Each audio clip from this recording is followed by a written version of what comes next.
ఎన్నికలు వచ్చినప్పుడే ఆ 3 నెలలు వాళ్ళేం గౌరవంగా బతకక్కర్లేదా? ఇంత దుర్మార్గం ఆలోచన ఎప్పుడైనా జరిగిందా? మరి అదే మీకు బహుశా జ్ఞాపకం ఉంటుంది. 2019లో ఎన్నికలు జరుగుతున్న నేపథ్యంలో పసుపు కుంకుమని ఏ రకంగా ఎన్నికలు నోటిఫికేషన్ ఇచ్చిన తర్వాత ఎన్నికల ముందు రిలీజ్ చేశారు. మేము అడ్డు పెట్టావా? మేము వద్దన్నావా?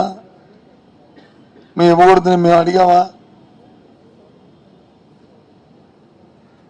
కానీ ఇలాంటి బుద్ధులేంటి?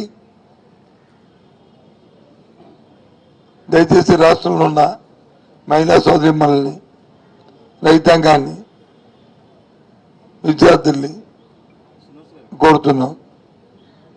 చూడండి నిజమే, ఇవాళ ఈ కూటమి ద్వారా దుర్బుద్ధి